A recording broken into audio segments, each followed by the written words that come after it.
All right, it worked. Okay, everybody. Is everybody ready? As ready as we'll ever be. Okay. Being 6:49, I'd like to call the Economic Development Subcommittee meeting to order. Tonight, we are in the Town Council chambers with Councilor Recording in progress. Sheridan, Councilor Jones, and myself with the Planning Board Chair, Greg Rondo, and the Zoning Board of Appeals Chair, Bruce Hunchard. Kobe Franchillo is remote right now, and Beth Whirling is on vacation, so she will not be joining us tonight. All citizens are now welcome to attend public board and committee meetings in person. Additionally, in an effort to maximize citizen engagement opportunities and comply with open meeting law regulations, citizens will be able to continue to dial into the meeting using the provided phone number, or citizens can participate via Zoom by clicking on the attached link in the agenda. It's also live streamed by Franklin TV and could be recorded by other people. You can see the live stream on Comcast Channel 11 and Verizon Channel 29. The link to access the meeting is in the agenda, or you can call in 1-929-205-6099. The meeting ID number is the meeting ID number is 813-879-5201. Then press the pound number, the pound signal. Fine. On today's agenda, we have a EDC Plus Steering Committee discussion, as well as our prioritization discussion for the EDC itself. And so let's get started with the EDC Plus Steering Committee. I will send it over to Jamie or Emma. Emma. Jamie? Emma? Hi there. Hi, Emma. All right. I'm going to share my screen, so I should be able to do that.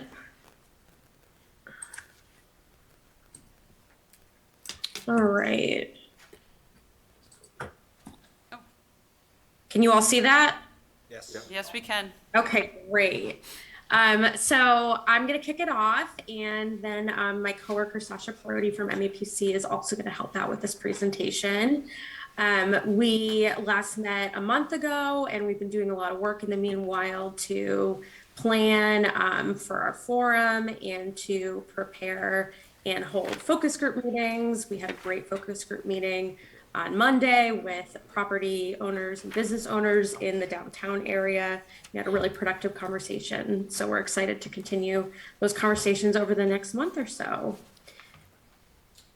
So the focus of our meeting tonight is going to be on our plans for the public forum on March 7th, and also our communication strategy and outreach toolkit that we've put together to sort of get the word out there about this process. Also, increase opportunities for education and, provide you folks with some tools for spreading within your networks. So Sasha on my team is going to give a brief rundown of our plan for the public forum. She's done a lot of work within the agency on the community engagement team to do a lot of research around hybrid meetings and best practices. So we're really lucky to have her. So I will let her just kick that off. Thank you so much, Emma. As Emma mentioned, good evening, everyone. My name is Sasha Parodi, and I work on the community engagement team at the Metropolitan Area Planning Council. And I'll be sharing a little bit about our public forum, which we are planning. Emma, if you could go to the next slide. For March 7th, it is a Monday at 7 p.m. This forum will be our first big opportunity to share the Franklin for All project with members of the public and constituents of Franklin. So we're really excited to have this opportunity to speak with folks and share a little bit more about the project and hear from them as well. This will be a hybrid event, so people can join via the Franklin High School auditorium or over Zoom. You can see the link to register here. It's also posted on our website, and we're generally sharing it out when we're communicating with folks about the Franklin for All project. It is a Zoom registration link, but we're asking people to indicate if they are attending online or in person. We do plan to send the Zoom registration link to everyone, just so that if folks decide last minute to join remotely, they can still participate. Next slide, please. So as I mentioned, this forum is our first opportunity to really engage the broader public on Franklin for All. So we're really hoping to use this as an educational opportunity to explain what we're hoping to do with this work, and also provide some education about zoning and how it can be a tool for equitable land use, looking at how it can help meet housing demands, develop vibrant neighborhoods, and support economic investment. We're also hoping that this can be a first step to soliciting feedback from the community on their vision for Franklin Center, and encourage participants to stay engaged and informed with this process. So really setting the ground for building those relationships so that we can continue to hear from people as we move forward with engagement.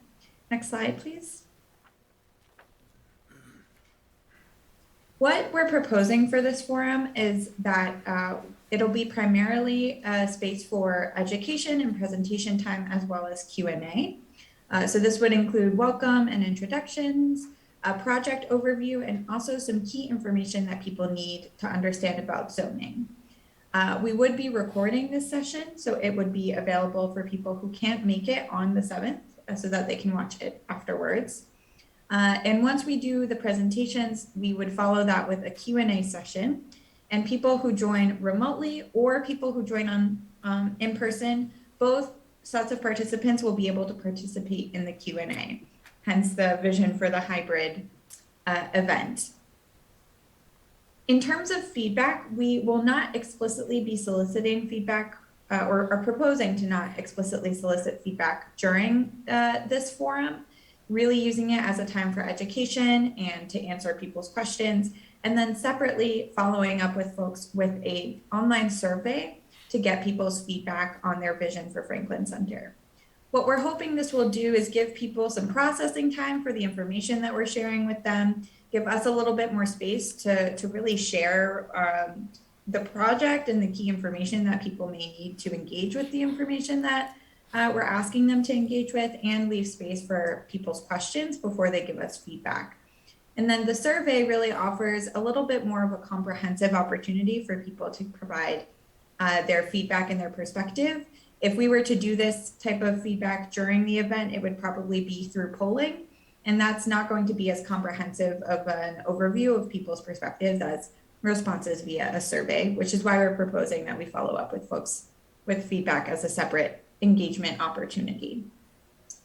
Next slide, please, Emma. So I mentioned a little bit about why we're proposing going with this approach. We think having a hybrid forum for education and question and answer purposes is a good way to make sure that the forum is accessible to everyone based on their priorities and comfort levels in terms of participating in a public event. However, to really do real-time feedback, we would need heavy facilitation and extensive staffing for both the in-person portion of the meeting and the remote portion of the meeting. And in terms of that capacity, it gets a little challenging given the pandemic to be prepared, especially if folks are unable to attend last minute on the day of. As I mentioned also, we're hoping to really gather quality feedback, and we think that might be a little stronger over time and in written format. Next slide. So these are some examples of the questions for the survey activity that would follow the public forum. I will note that these questions are not set in stone. This is primarily to give you an idea of what we're thinking about asking people. So thinking about what qualities they see in a good downtown, what are the strengths of Franklin Center specifically, what feels meaningful to people when they engage in Franklin Center, and also thinking about businesses, housing, or buildings that people would like to see as well as how folks might like to get around Franklin Center. So really trying to address this comprehensively and looking at the various needs people might have in order to engage in a vibrant downtown. Next slide. So I'm going to pause here and just check in with folks. Do you have any questions about how we're planning to do the forum and the follow-up survey, or any feedback that you would like to share with us? Does anyone have any questions? No questions, it all sounds great. No? I think, any questions? No? I think everybody thinks it sounds good. I like how you're gonna give people time to digest the information, because it seems like there could be a lot of information given out. But I think that's a great idea. I just have a question. Would you need the steering committee to help facilitate some of these groups that you said would be difficult? So I think because we are not planning to do small group conversations, because we won't be soliciting feedback, the facilitation process should be a little bit more straightforward. We'll just need to plan to alternate calling on people who are in the physical room and then people who are joining via the Zoom room, and making sure that we're balancing who we're calling on. But otherwise, there shouldn't be any other facilitation needs for the event. Okay, and does everyone have to register? Or can they get away with not, like, deciding that moment that they want to join? So the registration will remain open. So if they want to join the day of on Zoom, they can just join the meeting in progress. They'll need to fill out the registration page to join the meeting, but it will take them directly to the Zoom room. And I assume, and I'm looking at Emma here, but if people want to show up on the day of at the auditorium, that is also okay. Okay, thank you. Anybody have any added questions? Anybody in Zoom? Okay. Awesome. Good work, team. So now I'll get into kind of how we are thinking about communicating this process and how we hope that you all can assist.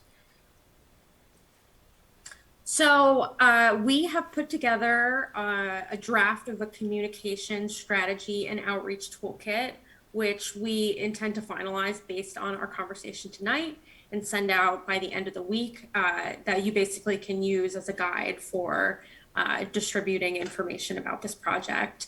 And part of that communication strategy is coming up with some key messages and topics that we can use to successfully communicate the importance of this effort, and choosing messages that are most likely to resonate with people and want them to get involved and to learn more. So we've kind of come up with a preliminary list that we definitely want to build on as we hear more and more from different stakeholders. And so we have a couple of ideas that we've come up with to use in our outreach, preparing for the forum and announcing the forum, but we intend to continue developing these materials through the next phase. And depending on the kind of event that we want to promote or the material that we want to get out, we might tailor the communication a little differently. So some of the ideas that we have come up with so far are, first off, the handout that we just came up with and sent along to you, really just getting people on the same page about the work that we're doing and why we're doing it and what it will entail, so we can be transparent and also have people come into our first engagement event with a baseline understanding of this work. We think we can tell people about how zoning is a tool for neighborhood enhancement and really try to break down what zoning looks like and kind of do it in a graphical way that illustrates what a setback is, how height works, and so people can understand why changes to some of those either dimensions or uses can have an effect on what your neighborhood is going to look like.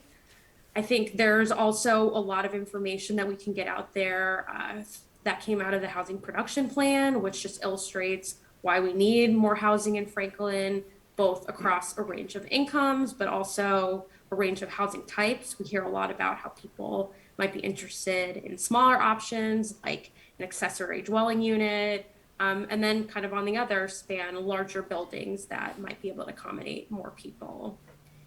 And then lastly, another idea we've come up with is zoning as an economic development tool, and how, when you rezone, you create the potential for really new projects. And, if you can increase that capacity, that could have, a helpful effect on the town's bottom line. And also, more people, like we've talked about, more people in the downtown means more support for local businesses. And so, we really see this as a way that we can kind of accomplish a lot of our community goals. But again, messages are not static.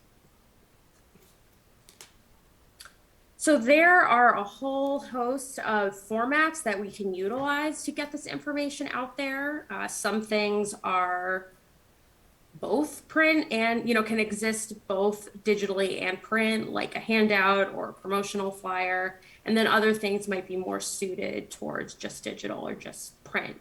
So some other formats for digital engagement that we can consider are infographics, social media postings, email newsletters through our sign up list, blog post, quiz or poll activities, or even a short video. These things all kind of represent a whole range of time investment, but they kind of show the range of different ways we can get the word out there and tell people about this project. And, some primarily print formats include like a trifold brochure, putting an op-ed or an article in the local newspaper, or hanging up posters, or putting up lawn signs throughout the area.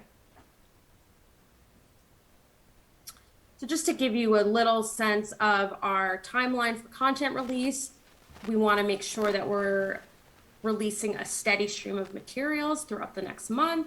And like I talked about, that is a way that we can accomplish multiple goals at once. We could tell people about this process, encourage their participation in the forum, and also have an opportunity to teach people before they ever get to the forum. So we have created the double-sided handout, which we sent to you all. We also have come up with a less text-heavy social media image that is mostly promoting the forum, that will include an outreach toolkit.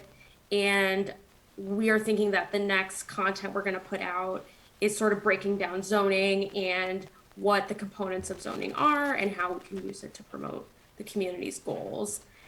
And as I mentioned before, we plan to continue releasing materials to keep folks engaged, promote our next engagement events, and also, find ways to use these materials to also gather additional feedback, not necessarily in the forum. These are just images of, this is the first side of the handout that we sent out. This is the social media image that we came up with. And as you can see, we're obviously keeping with the branding, just so people, when they see these colors or they see the logo, they know what they're talking about and could start getting more familiar with it. There are different roles that we all play in getting the word out. And I think together we all, hopefully will touch a lot of different folks. So we are thinking that MAPC is kind of focused on posting and promoting things on our project website, and also utilizing the listserv that we've come up with that we intend to have continue grow throughout the process. Anytime we have a focus group with folks, or we have a registration list from a forum, that's a whole bunch of people that we can add to our email listserv. So, they are notified about any future events or materials that we're releasing. The town staff are really playing a pivotal role in getting this out there, both by posting on the website, Town of Franklin social media, displaying materials, and also making print copies available at key locations in the downtown, like the municipal building and the library, maybe the senior center. If there's anything we would send out to a local paper, it would be the town staff championing that. And also distributing things to local businesses so they can hang in their window and people just walking around the downtown might be likely to see. The role that you folks can play a big hand in is kind of promoting it within your networks. Obviously through your board and committee roles, you see a lot of folks across kind of the spectrum of stakeholders, and so we're hoping that you can help promote this on your personal social media accounts. Send emails to people in your network, and then also when we have hard copies of materials, bringing them to your regular meetings and making them available, and also just giving a plug to the work that we're doing, even if we're not, coming to that meeting to make a presentation. Because if you have people attending, you already have a captive audience, right? So part of that communication strategy is the outreach toolkit piece. So we have come up with template language that you can use for email outreach and also social media outreach. We came up with different ones for Instagram, Twitter, Facebook, and LinkedIn, and also example hashtags that you can use that talk about this event. And we intend for the outreach toolkit to be something that is not static, is updated throughout the course of this process, depending on what we're trying to promote. So right now, obviously the focus is on the March 7 forum, but we will have additional events and kind of other things that we want to spread the word about. So we'll have more targeted messaging for those things that we can share. So these are just a few questions around your input on the communication strategy and ways that we can get the word out there. So one question we have is thinking about other key messages that we can use to promote the process, thinking about any other formats that would be effective that we haven't included. And I'm also curious of the ones that we did include, if there's any that really excite you and you think could be effective. And then just opening it up to you if there are any other ways you think you could help promote this event that we haven't really thought about. Obviously, we are challenged with COVID and just trying to keep people safe. So we are kind of relying more heavily on the digital promotion, but anything else that you have to offer, we would love to hear. So if you want to just let me know if you have any answers to these questions and we can have a brief discussion. This is close to the end of my presentation, actually. So just talking about next steps next. So anything you have to say? Does anyone? All right, we have a question. Great. From. It's basically to Jamie. Jamie, what's the budget for all this? Is it the grant money's going to be all just used right up? Or is it do we have a budget in place for this? Through you, Madam Chair, the grant money will see the contract through the end of the fiscal year. The council appropriated $95,000 originally for this study, but fortunately due to the efforts of Brian and the staff, we don't have to. And we're looking at using those funds probably down the road for either implementation, or if folks want to have extensive, more public forums or other things they want to put at the end of this process, certainly we can use the funds for that. Can I have a follow-up question? Yes, go ahead. Oh, probably, I don't know, 20 years ago or so. Didn't we go through all this before? 2003, Mr. Hunchard, that's correct. What did the town implement from that report? Probably not much. What it did actually do was, in terms of zoning, it didn't change much. But what that did spearhead was the downtown revitalization project, which I know you were familiar with, in terms of getting the federal money and the state money and all the folks lined up to do the infrastructure redo that happened, 6 years ago now? 5 years ago? 6 years ago? 4 years? 7 years. 4, I think. I was here when we went back. So It was more than Did 4. the storefronts and when they stuff? did the storefront. The P-WIT, Yeah. the HPP project and the P-WIT project were about 6 years. So while that study in 2003 didn't necessarily result in a ton of zoning changes, it did certainly a lot more to, I think, steer people back to downtown, focus on downtown, and lobby for the federal money to get the sidewalks and roads redone. Of course, it takes a decade, so it took a decade to do all that. So Right. It's a lot of work. it was a lot of work. Bureaucracy moves at a snail's pace. Are you done? Yeah. Are you done? Okay. Just to Jamie, approximately how much money does the state have to get this implemented, or parts and pieces of it as this moves forward? How much do they have to kick in per se? Or is it just all in the town? I mean, we've gotten the funding through this portion. I think the bigger piece is gonna be, the now, slightly controversial, regulations that have come out from DHCD on their density requirements and land use requirements that they wanna see near, the commuter rail stations.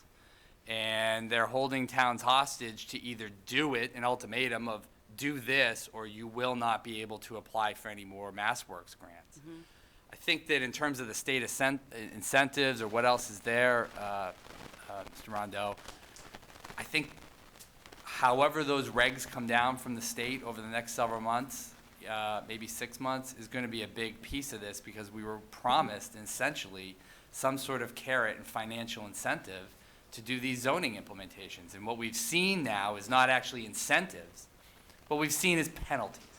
And as I asked one of the agency staff, are there any financial carrots to these new regulations? And there's nothing, which I find really quite poor, because as all of you know, building housing is not cheap, it's not easy, it doesn't happen overnight, and the state really, if they want to build more housing, if that's what they're trying to incentivize, I believe they've taken the wrong approach, and they should be giving us some additional capital to try to funnel into these types of projects that might actually get some units built.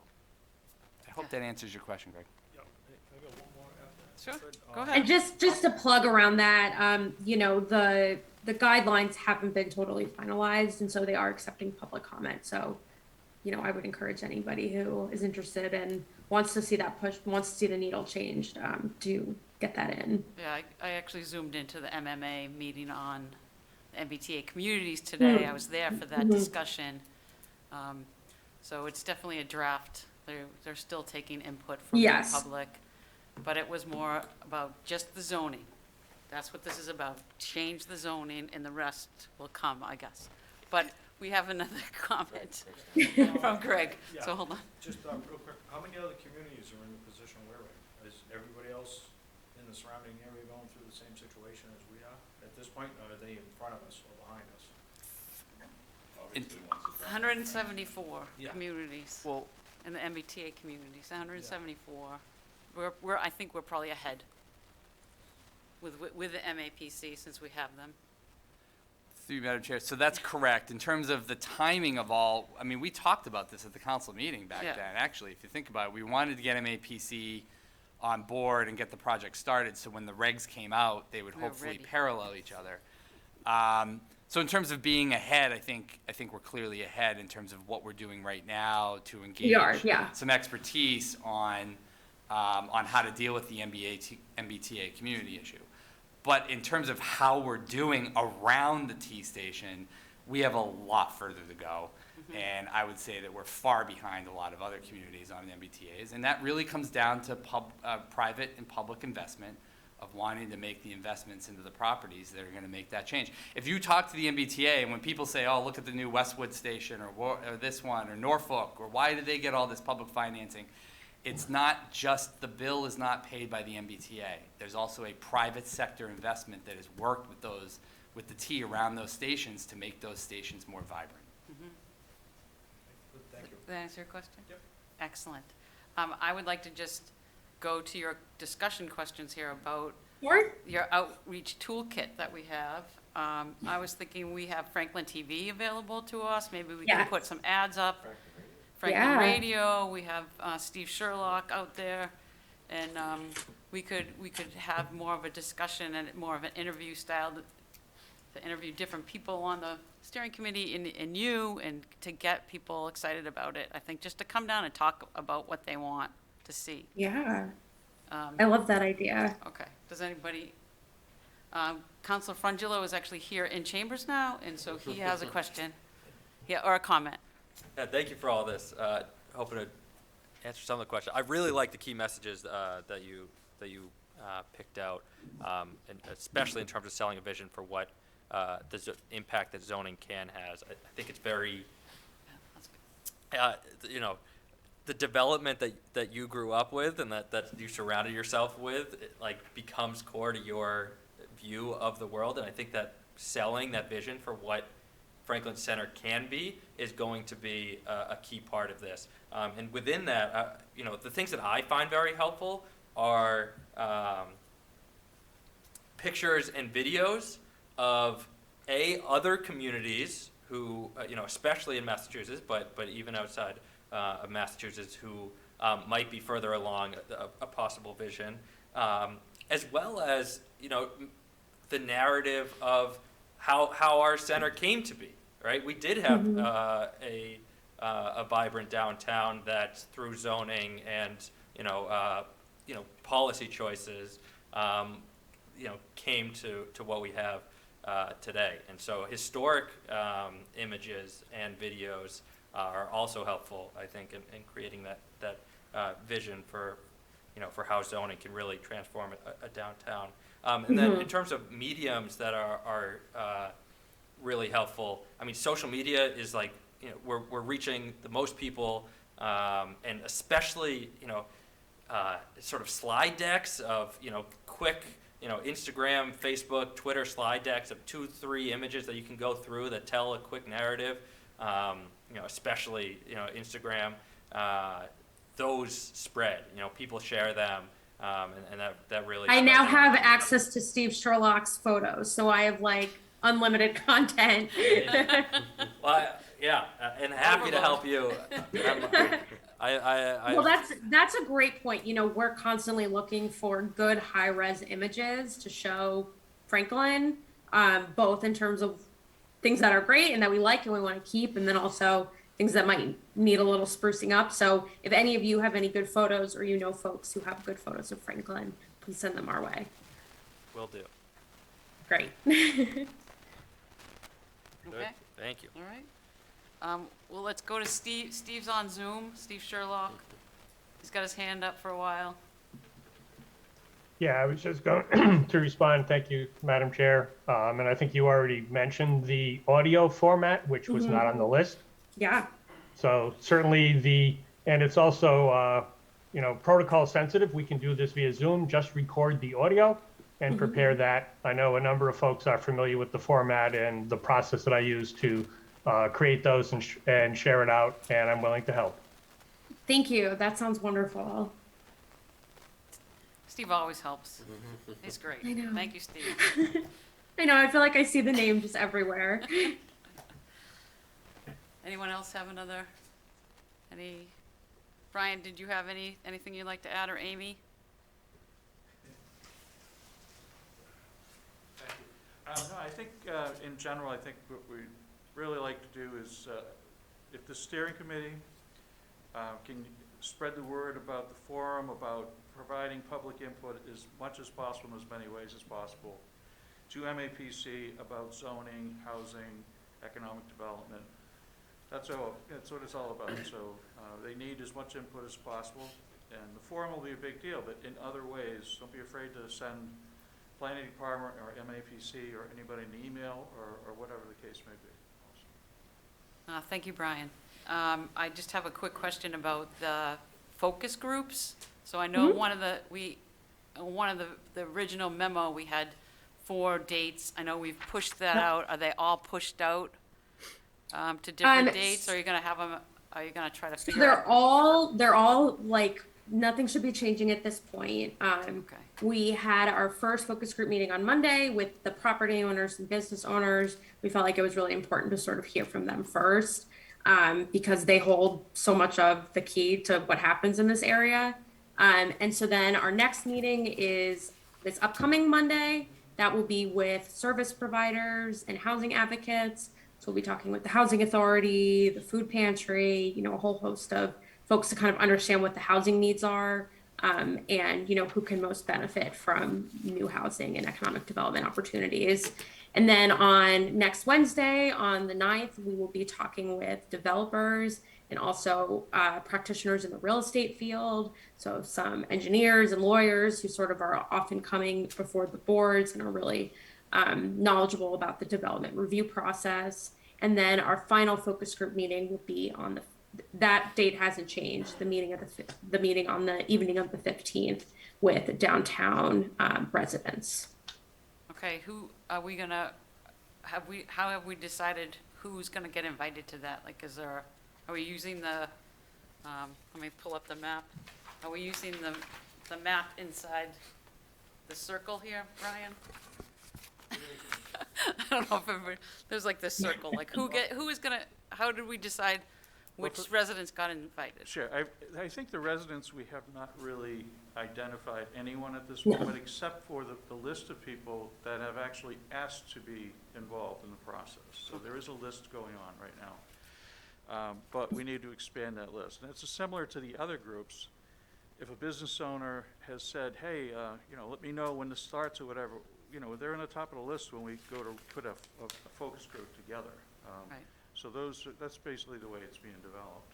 okay, There's hundreds of possible people out there to do this with, and if you can get 10 or 12 people or 15 at the most, I think for a focus group, then you're doing well. So in short, we can't talk to every single business, but you can actually communicate, every single business could communicate with us in a variety of ways. So Right. there is Okay. more than just a focus group. okay. So if there are people that don't get invited, they can still give you their opinions. Of course. Absolutely. Sure. I'm sure they will. Yeah, I think just to add on to that, we obviously can't talk to everybody in the focus group. We sort of have to select a representative sample. That's what I kind of call it, because, if you're only able to talk to a dozen, up to 15 people, you want to both get people who are going to have quality contributions and want to contribute. And then you also kind of want to represent the range of opinions. If you're just hearing from everybody who agrees on the same thing, it's not really you're not really getting a whole lot out of that. So I think that's what we'd be looking for.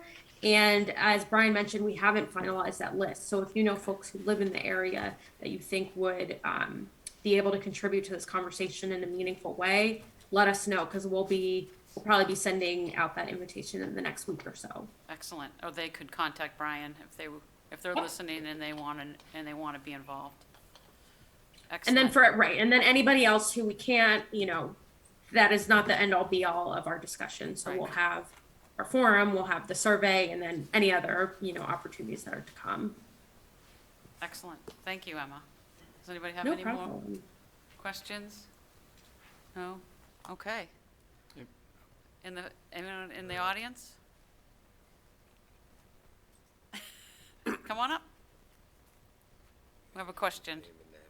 Sure. Yep. Can you give us your name and address, please? Nick DeBadges, 115 Alpine Place, so I'm right there.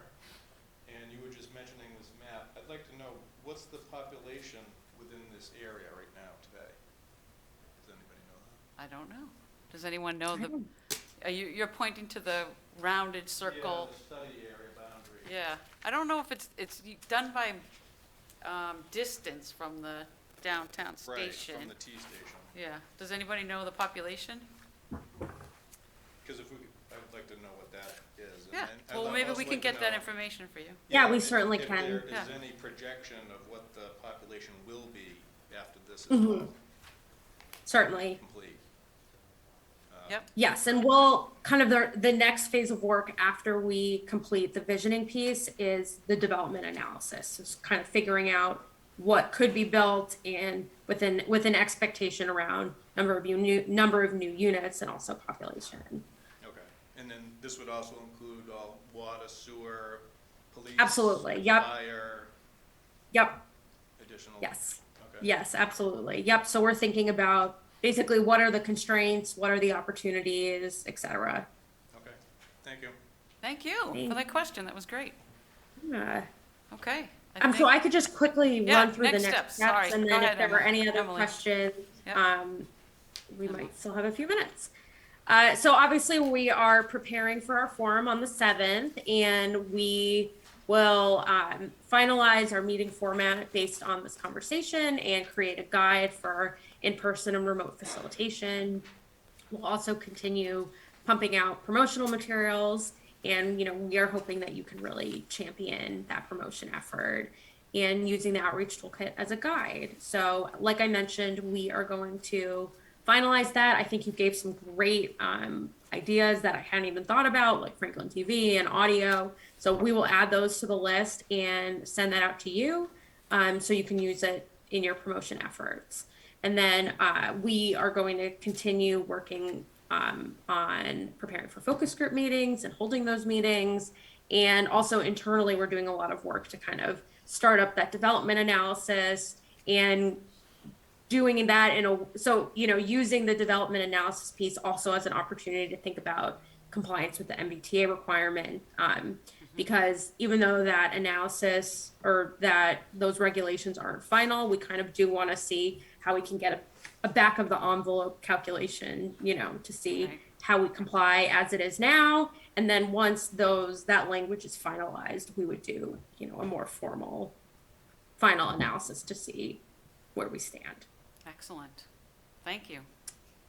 Thank you.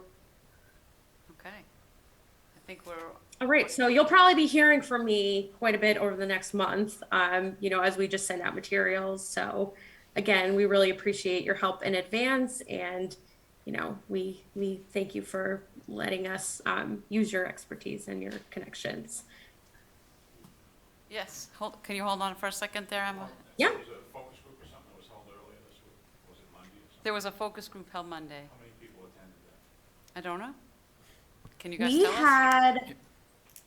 had about a dozen people who attended, and we had a great conversation. We had it was a mix of business owners, property owners. We had the president of Dean College, Paul Rooney, there. It was really a great conversation. So once we complete those focus group meetings and also have the results from all of our survey information, we'll put together a document that summarizes what we heard through the visioning process. That's something that we'll release to the public, and also we'll present on that at our steering committee meetings, so we can kind of go through the data and what we heard. Okay, thank you. Great. We all set? I got a small response for the resident that came forward. In terms of units per acre within a half mile of the transit, we're currently at 3.5 units per acre. The average suburb in Greater Boston is at 6.5 units per acre. And research suggests that a residential concentration of around 10 units per acre is sufficient to support a rail service. That's Right. the closest I could pull up quickly. Right. That doesn't mean what we're gonna end up with. Yeah. Everything's, every community is different. Yeah. Okay, so, I think we're done with this section of the agenda. Great. So thank you very much. And Thank we are you. gonna move on to our second agenda item, Great. because we have Talk to to you end. later. Thank you so much, Emma and Hi. team. Thank you. If you guys don't have to hang out if you don't want to. The plus part of the EDC plus could leave us if they want to. I'll let them go.